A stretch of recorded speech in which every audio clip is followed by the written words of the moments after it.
medio de los temores, en medio de los problemas que afrontamos, queremos escuchar palabras de ánimo, palabras de seguridad de que tú estás al pendiente de nosotros.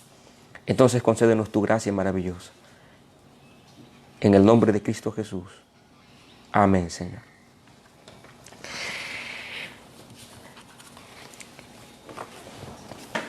El título de nuestra lección del día de hoy es La Biblia como profecía.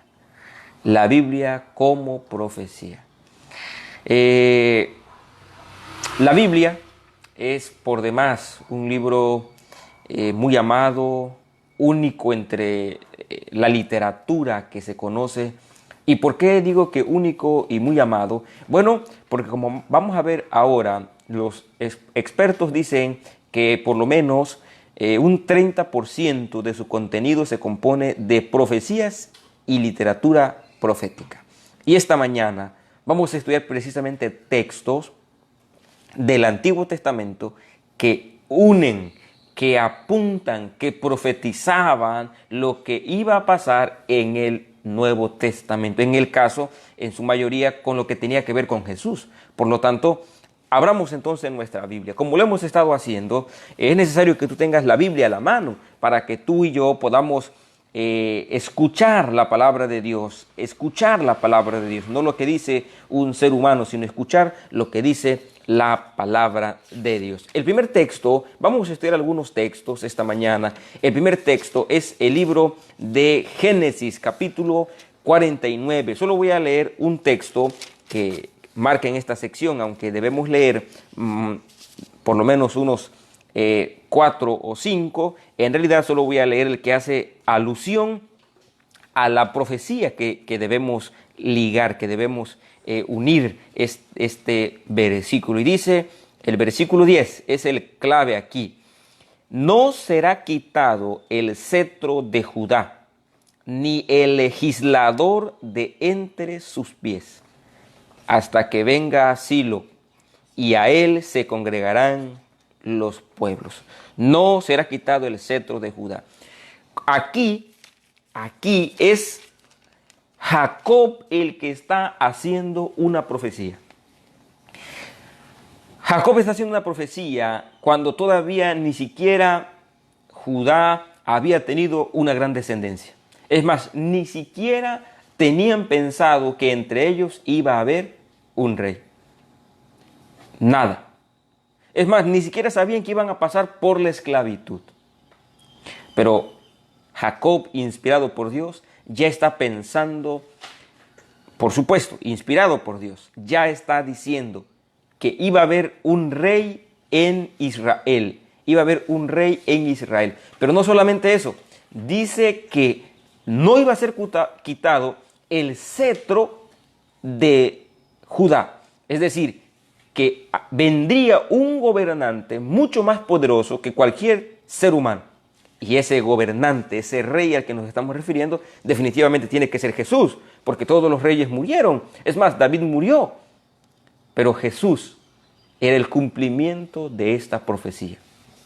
Analicemos ahora el libro de Salmo, capítulo 22. Voy a decir algunos textos que en el Nuevo Testamento tienen su cumplimiento. Por ejemplo, el Salmo 22, el Salmo capítulo 22, en el versículo 12 al 18, dice el Salmo. Voy a leer únicamente un texto aquí. El versículo 12 dice: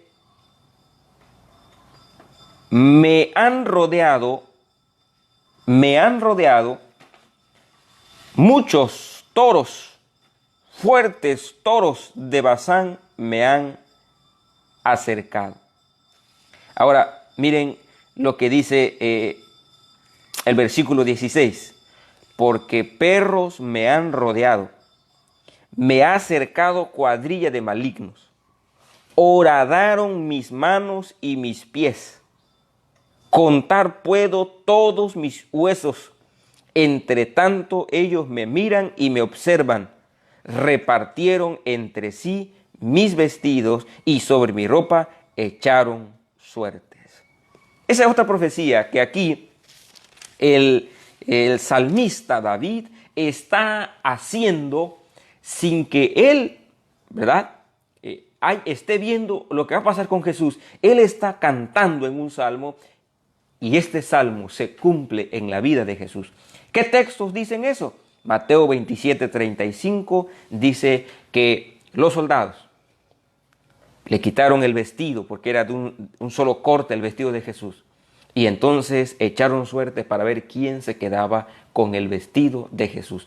No quisieron romperlo porque era una tela buena, era una tela única, especial. Por lo tanto, ellos dijeron, vamos a echar suerte a ver quién se lleva el vestido de este hombre culpable. Pero no solamente dice que repartieron sus vestidos. Dice aquí el versículo 16, horadaron mis manos y mis pies. ¿Qué quiere decir eso? Que sus manos iban a ser clavadas y sus pies iban a ser clavados. Por lo tanto, aquí estamos viendo que la profecía que se refería a Jesús, que sus vestidos iban a ser repartidos entre ellos, se echaron suerte, y que sus manos iban a ser horadadas. Es decir, él iba a ser clavado en la cruz del Calvario. Otro texto interesante es el Isaías capítulo 53, versículo 3 al 7. ¿Qué encontramos aquí? Bueno, es el salmo del Mesías sufriente. Tú te lo sabes probablemente hasta de memoria. 53, 3 al 7. Voy a leer únicamente el versículo 4. Dice, ciertamente Él llevó nuestras enfermedades y sufrió nuestros dolores, y nosotros le tuvimos por azotado, por herido de Dios y abatido. Ahora, ¿qué estamos viendo aquí, mis amados? Resulta que en el libro de Mateo 8:17, cuando Jesús llega a la casa de Pedro, dice la Biblia que encuentra a la suegra de Pedro enferma de fiebre. Al verla enferma de fiebre, dice la Escritura que Jesús toca a la mujer, es decir, sana a esta mujer, a la suegra de Pedro, pero no solamente dice eso. Dice que entonces empezaron a traer a todos los enfermos que había entre los vecinos. Y dice la Biblia, todos fueron sanados para que se cumpliera lo que estaba escrito en el libro de Isaías. ¿Y qué estaba escrito en el libro de Isaías? Ciertamente llevó Él nuestras enfermedades y sufrió nuestros dolores, y nosotros le tuvimos por azotado, por herido de Dios y abatido. Ahora, qué lindo es, mis amados hermanos, qué maravilloso es saber que Jesús llevó nuestras enfermedades. Mira, tú has pedido, hermanos, oren por mí. Yo he dicho, Señor, sáname. Yo he dicho, Señor, sana a mi esposa, sana a mi hija. Yo he hecho oraciones.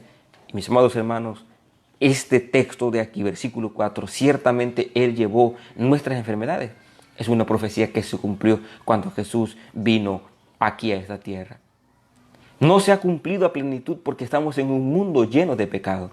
Pero cuando Jesús venga por segunda vez, ya no habrá enfermedad. Dice Apocalipsis 22, capítulo 21 y capítulo 22, ya no habrá muerte, ya no habrá enfermedad, porque las primeras cosas pasaron. Es decir, sí es verdad esta profecía. Ciertamente Jesús llevó nuestras enfermedades, todos tus dolores, todos tus pesares, Jesús los llevó. Por lo tanto, mi amado hermano, no caigas en la desesperación.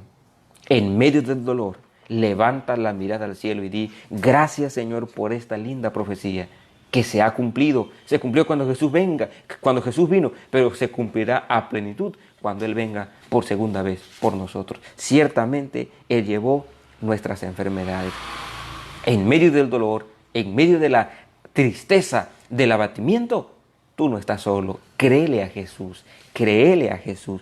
El otro texto aquí que encontramos es la profecía de Daniel, capítulo 9, versículo 24 al 27. ¿Qué encontramos aquí? Pues aquí encontramos la profecía de las 70 semanas. Y aquí el profeta Daniel nos dice que en la última semana iba a ocurrir algo extraordinario, lo que a nosotros nos convenía. ¿Qué nos convenía? El santo de los santos, o sea, Jesús iba a ser ungido. Se hace referencia al bautismo de Jesús, pero dice que a la media semana se le iba a quitar la vida, no por sí. Es decir, que a la mitad de la semana Jesús debía morir. Y efectivamente Jesús fue bautizado entonces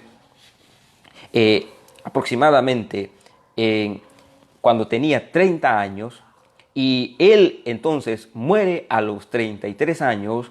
A la mitad de la semana Jesús muere y a la otra media semana muere Esteban como cumplimiento de la profecía. Y el cumplimiento de la profecía que Jesús iba a ser ungido, que Jesús iba a morir y que iba a cumplir el pacto, dice aquí, que iba a llenar el pacto con muchos, se refiere a que el evangelio iba a ser predicado por fin libremente a todo el mundo. Ya no iba a estar solo concentrado en el pueblo de Israel. Es que Dios quería que el pueblo de Israel predicara a todos, pero el pueblo de Israel se encerró, no predicó, no habló. Por lo tanto, al ser cumplida la profecía de las 70 semanas, entonces ahora sí, Dios iba a abrir por completo las puertas del evangelio a todo el mundo.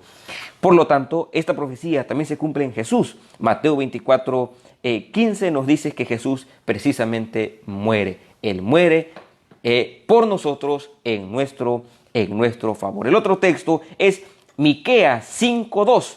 Y Miqueas 5:2, mis amados hermanos, nos predice dónde Jesús iba a nacer. ¿Dónde iba a nacer Jesús? Dice Miqueas 5:2, y tú, Belén Efrata, eres pequeña, pero vas a ser bienaventurada. ¿Y por qué bienaventurada? Porque en ti va a nacer el Mesías. Qué lindo que Miqueas nos está diciendo que Jesús iba a nacer. ¿Pero dónde iba a nacer? Ahora, acuérdate de algo importante.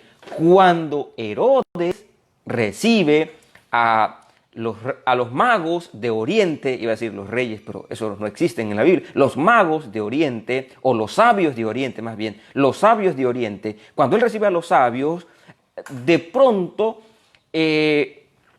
Herodes les pregunta a ellos, ¿y dónde van a nacer? Y ellos dicen, nosotros no sabemos, solo estamos siguiendo una estrella. Pero cuando Herodes manda a llamar a los sacerdotes, a los escribas, entonces ellos le dicen, Jesús va a nacer en Belén de Judea, porque así está escrito en los profetas.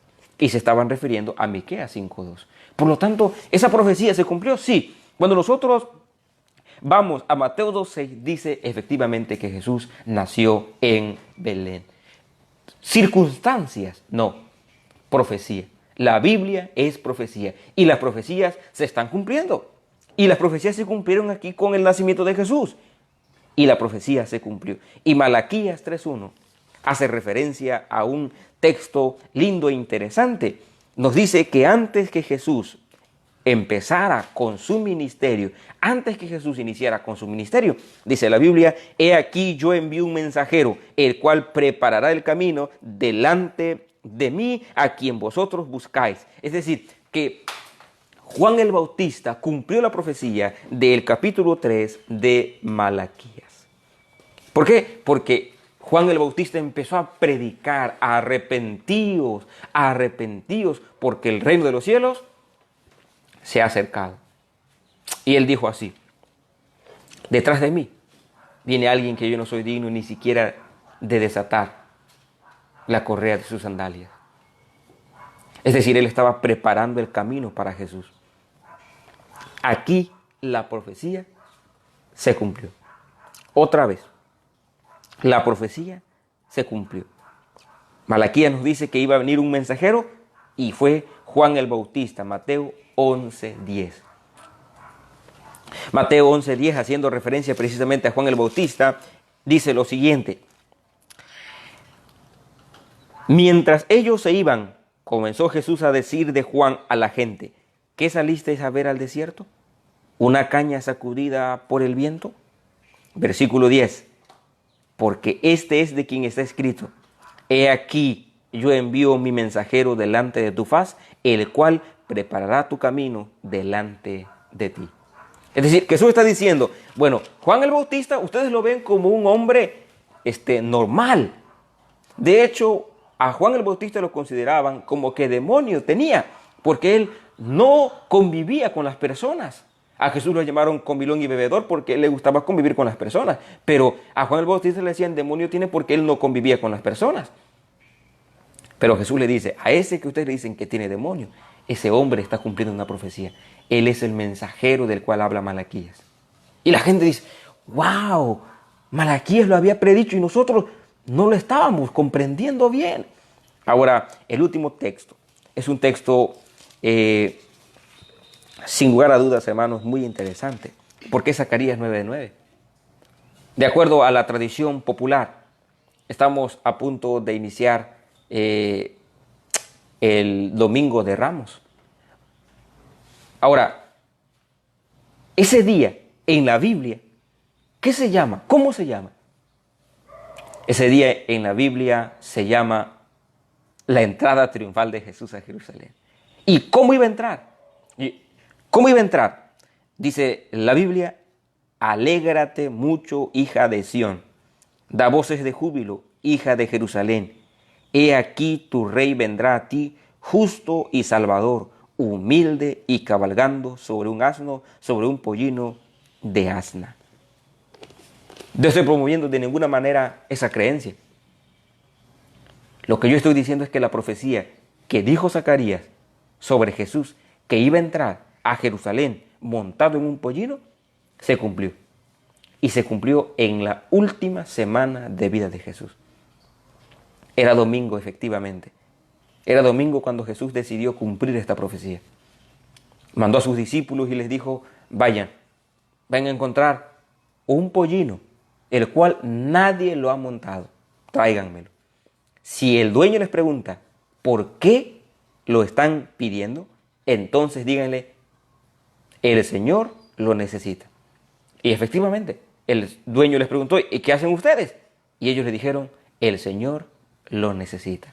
Y mis amados hermanos, nosotros encontramos esa entrada triunfal. ¿En qué texto encontramos esa entrada triunfal? Mateo 21:5, nosotros encontramos que Jesús ese día entró montado en un pollino, en un asno. Y dice la Biblia que la gente le decía, Hosana, Hosana al Hijo de David. Hosana, Hosana al que viene en el nombre de Dios. Y la gente, la muchedumbre, ponía sus mantos sobre él. Y la muchedumbre iba y cortaba ramas de palmera y celebraban porque ellos estaban cumpliendo la profecía de Jesús. Ahora, en medio de toda esta algarabía, del reconocimiento de que la gente estaba aceptando a Jesús como su rey, llegaron los escribas y fariseos y le dijeron, dile a toda esta gentuza que se calle. Y Jesús le dijo, les aseguro, que si esta gente se calla, las piedras hablarían. Mis amados hermanos, nosotros no estamos muy lejos. Nos hemos callado de predicar a la gente que Cristo viene pronto, que Jesucristo es el Rey. Y si tú y yo no hablamos, las piedras hablarán. Si tú y yo no hablamos, las piedras hablarán. ¿Esta profecía se cumplió de Zacarías 9:9? Sí. ¿Ha sido tergiversada? Sí. Y sin embargo, es una profecía que se cumplió al pie de la letra. Por lo tanto, dice el comentario de nuestra lección que hay 75 predicciones mesiánicas directas en el Antiguo Testamento. 75. Nosotros solamente aquí vimos 8. Pero hay 75 predicciones mesiánicas directas. Además, dice nuestro comentario, de la tipología que se hace en los sacrificios, de las ofrendas que se llevan a cabo en el santuario. Toda la profecía, más bien el 30% como vimos de la Biblia se refiere a profecías. Pero ahora permítanme que presentemos a Jesús también como profeta. Porque Jesús también, siendo el que inspiró a los profetas. A mí me gusta mucho eso. Jesús, a través del Espíritu Santo, inspiró a los profetas. Y ahora aquí tenemos Jesús siendo profeta. Por cierto, ¿qué profetizó Jesús? Repasemos aquí algunos textos. Por ejemplo, Jesús predijo su muerte y su resurrección. De acuerdo a Lucas 9, 21 y 22, Mateo 17, 22 y 23, aquí Jesús está prediciendo su muerte y su resurrección. Ahora te voy a decir una cosa, hermano. Voy a leer Lucas capítulo 9, versículos 21 y 22. Te voy a decir una cosa. La Biblia nos dice a nosotros que cuando los discípulos escuchaban esto, Los discípulos no querían escuchar. Es más, no entendían. No entendían. Dice la Biblia, pero Él les mandó que a nadie dijesen esto, encargándoseles rigurosamente y diciéndole, es necesario que el Hijo del Hombre padezca muchas cosas y sea desechado por los ancianos, por los principales sacerdotes y por los escribas, y que sea muerto y resucite al tercer día. ¿Qué locura está diciendo Jesús? ¿Que debe morir, pero que va a resucitar al tercer día? ¿Qué clase de locura está diciendo Jesús? Bueno, aunque los discípulos no comprendían bien lo que estaba pasando, aunque los discípulos no estaban creyendo probablemente lo que estaba pasando, algo sí es cierto. Esta profecía de la muerte y resurrección de Jesús sí se cumplió. Porque Jesús murió a las 3 de la tarde de ese viernes y resucitó al amanecer del día domingo. Jesús resucitó. Jesús está vivo. Esa tumba está vacía. Y el vacío de esa tumba nos asegura a nosotros que la victoria sobre la muerte, sobre el pecado, sobre la enfermedad, está asegurada.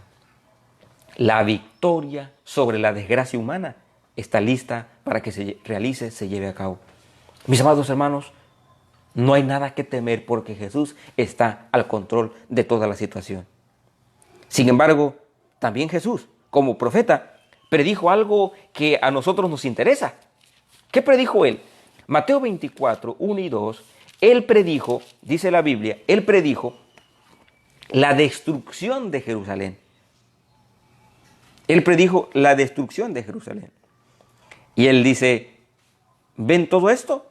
De cierto os digo que no quedará aquí piedra sobre piedra que no sea derribada. Y los discípulos dijeron, ¿cuándo serán estas cosas, Señor? ¿Qué señales habrá de tu venida? Jesús no solamente profetizó sobre la destrucción de Jerusalén en el año 70, Jesús también entonces aquí, en el capítulo 24 de Mateo, empieza a profetizar, a decir los acontecimientos que vendrían en el tiempo del fin, que vendrían como señales de su segunda venida. Es que Jesús fue un profeta también, extraordinario.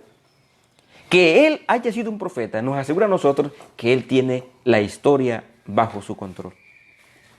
Que Él haya sido un profeta nos asegura a nosotros que tú y yo estamos seguros, estamos en el equipo correcto.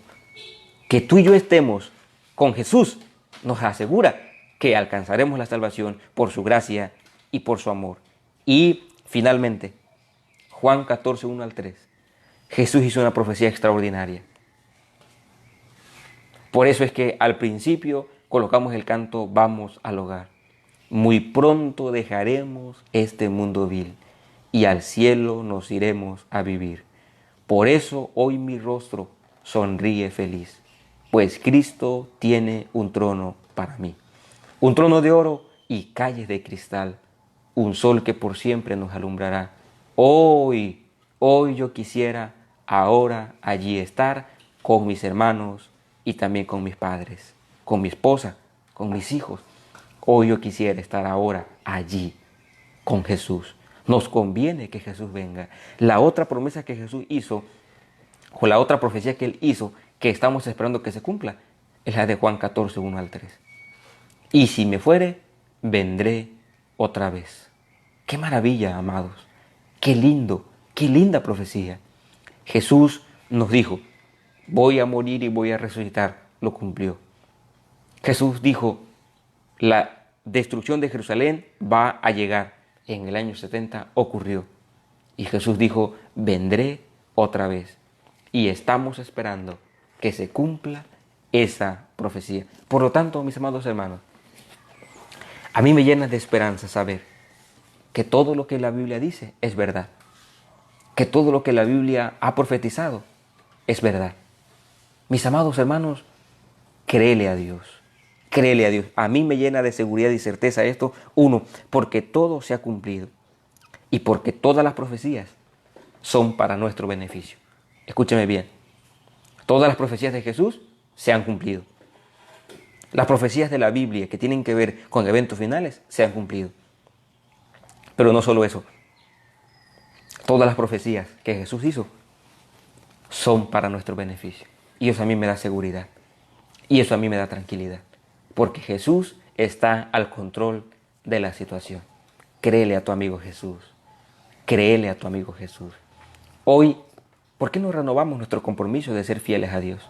Mientras andas en la cocina, mientras andas barriendo, mientras andas lavando ropa. ¿Quieres consagrarte a Cristo Jesús? ¿Quieres decirle al Señor Jesús, yo quiero prepararme para estar en mi verdadero hogar? Si esa es tu decisión, entonces vamos a cerrar nuestros ojos y vamos a orar. De manera especial vamos a orar por Nayeli López. Inclinemos nuestro rostro y vamos a orar. Nuestro Dios y nuestro Padre que estás en los cielos, santificado sea tu nombre. En esta mañana te agradecemos porque tú eres el Dios que controla la situación, que controla el tiempo, porque tú eres el Dios infinito. Tú no dependes del tiempo. Tú eres el mismo de ayer, hoy y por los siglos. Todas las profecías que apuntaban hacia Jesús se han cumplido. Falta, Señor, que se cumpla la mejor profecía, la que estamos esperando. Vendré otra vez. Esa profecía llena nuestro corazón de esperanza. Señor, probablemente más de alguno de los que está escuchando está triste, está preocupado. Pero mi Dios, recuérdale que no están solos, que tú estás con ellos. ¿Tienen algún problema difícil? Recuérdales que tú estás con ellos. Que mi Dios, estamos cerca de nuestro verdadero hogar. Recuérdales que estamos cerca de nuestro verdadero hogar. Dile que tú estás con nosotros. Dile que tú llevaste nuestras enfermedades por amor a nosotros. Diles, Señor, que tú vendrás por nosotros. Gracias por tu palabra de esta mañana. En el nombre de Cristo Jesús. Amén, Señor. Mis amados hermanos, gracias por acompañarnos. Te invito para que sigas estudiando la palabra de Dios. Repases el Salmo, el que toca este día es el Salmo 58, y podamos disfrutar juntos de la palabra de Dios a las 7 de la noche. Muchas gracias por tu compañía. Que Dios te bendiga.